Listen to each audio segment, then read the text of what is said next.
ఎవరైనా gold money అప్పుడప్పుడు police స్టేషన్లో కంప్లైంట్స్ మాయమవుతాయి. కానీ రాత్రికి రాత్రే సమాధులు మాయం కావడం ఎక్కడైనా చూసారా? అందులోనూ అస్థికలు కనిపించకుండా చేసేవారు. అక్కడ క్షుద్ర పూజలు ఎవరైనా చేసి తవ్వేశారా, లేక వేరే ఇష్యూ ఏమై ఉంటుంది?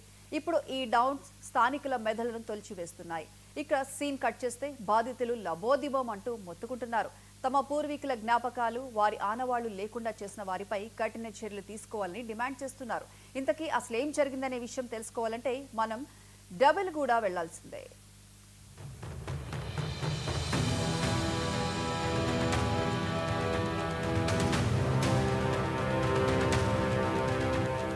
అయ్య బాబోయ్, అక్కడ రాత్రికి రాత్రే సమాధులు మాయమయ్యాయట. ఈ విషయమే ఇప్పుడు సంచలనం రేపుతోంది. అసలు ఎవరు చేశారు, ఎందుకు చేశారనే విషయంపై అనేక అనుమానాలు రేకెత్తాయి. తెల్లారి వచ్చి చూసేసరికి అక్కడ ఏమీ కనిపించలేదు. ఏం జరిగిందో తెలియదు. జేసీబీ సాయంతో సమాధులను మొత్తం తవ్వేశారు.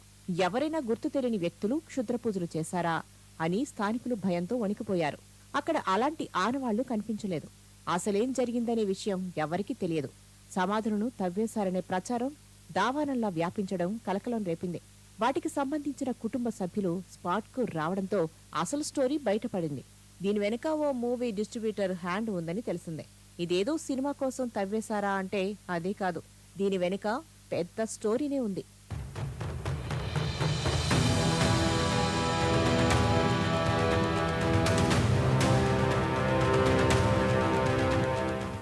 రంగారెడ్డి జిల్లా మహేశ్వరం మండలం డబిల్గూడ గ్రామంలో సర్వే నంబర్ 24లో ఉన్న దళిత కుటుంబానికి చెందిన 4 సమాధులు ఉన్నాయి.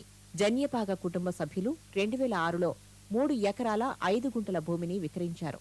ఆ సమయంలో సమాధుల కోసం 1 గుంట భూమిని వదిలిపెట్టారు. తాము కొన్న స్థలానికి సమాధులు అడ్డుగా ఉన్నాయని రియల్టర్ రవివర్మ ఆ సమాధులను రాత్రికి రాత్రే వాటిని తొలగించాడని బాధితులు ఆరోపించారు. చివరకు సమాధి లోపల ఉన్న హస్తికలు కూడా లేకుండా తీసివేశారని ఆరోపించారు. అవి తమ పూర్వీకుల హస్తికలని తమకు కావాలని కుటుంబ సభ్యులు బోరున విలపించారు. అధికారులు న్యాయం చేయాలని వేడుకున్నారు. నా పేరు భారతమ్మ సార్.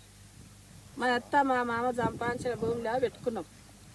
మా అత్త మా మామ సంపాదించిన భూమిలో పెట్టుకుంటే ఇంత భూమి ఉంచుకున్నాం కానీ ఆ భూమి భూమి అమ్ముకున్నాము. ఈ భూమిలో మా భూమి ఇది గుంట భూమిలో పెట్టుకున్నాం. మేము గుంట భూమిలో మా అత్తను మా మామను మా బావ కొడుకుని పెట్టుకున్నాము.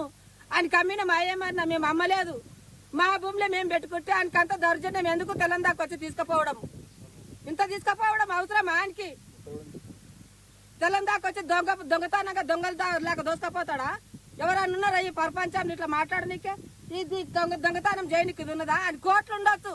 కోట్లుంటే మాకేమైనా అవసరమా?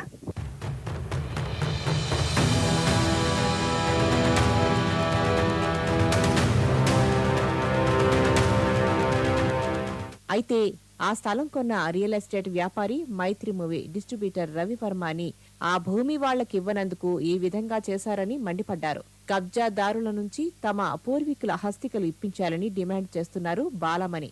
లేకుంటే ఆ సమాధుల వద్దే ఆందోళన చేస్తామని హెచ్చరిస్తున్నారు. జన్నపాగ బాలమని మా బొగోళ్ళు సంపాదించిన భూమి మేము అమ్ముకోలేదు. గుంట భూమి ఇడిచిపెట్టినాం పొందల కోసం. అయితే ఒకరికి అమ్మినాం. ఒక్కరికి అమ్మినాక మళ్ళీ ఇంకొక ఆయన వచ్చి కొన్నాడు. మాకు తెలియకుండా బొందలు తీసుకుపోయాడు. తీయమంటే మేము తీయమన్నాం. మాది భూమి ఉన్నది, భూమిలో బొందలు ఉన్నాయి. బొందలు ఉండగా నేను పైసలు ఇవ్వమంటే మాకు వద్దన్నాం.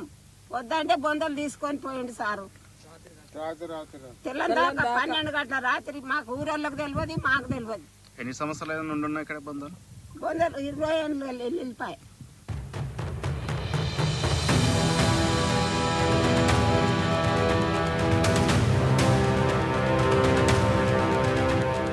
సమాధులు మాయం ఘటనపై పలు పార్టీలకు చెందిన నేతలు స్పందించి బాధితులకు అండగా నిలిచారు. ఇంత జరుగుతున్నా రియల్టర్ రవివర్మ నుంచి ఎలాంటి స్పందన లేదు. దీనిపై పోలీసులు దర్యాప్తు చేస్తున్నారు. త్వరలో అన్ని విషయాలు తెలియజేస్తామని చెప్పారు. ఈరోజు ఇదైతే డబిల్గూడ గ్రామంలో మైత్రి మూవీ డిస్ట్రిబ్యూటర్ అంట రవివర్మ గారు దళిత భూములు కొనుక్కొని మరి మీ భూమిలో గోరీలు అడ్డొస్తున్నాయని చెప్పి మరి వాళ్ళని అడిగితే ఇయ్యమన్న కారణంగా వాళ్ళ మీద కక్షగట్టి ఈరోజు రాత్రికి రాత్రే ఆయన మనుషులతో వచ్చి ఆస్తికలు తీసుకుపోయేటువంటి సంస్కృతి ఎక్కడిది? ఈరోజు ఏదైతే ఒక ధర్మానికి, మా హిందూ ధర్మానికి, మా జాతికి చాలా అవమానం. ఆస్తికలు అమ్ముకునేటువంటి సంస్కృతి ఎక్కడ లేదు.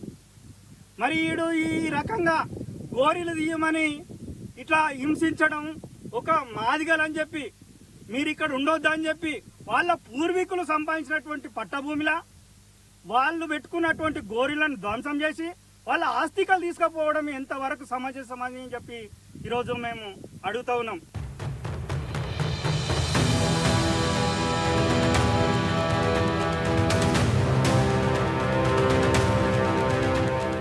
సమాధుల స్థలాన్ని కబ్జా చేసేందుకే రవివర్మ ఇలాంటి దుశ్చర్యలకు పాల్పడ్డారని ఆరోపిస్తున్నారు బాధితులు. వెంటనే రియల్టర్పై కఠిన చర్యలు తీసుకోవాలని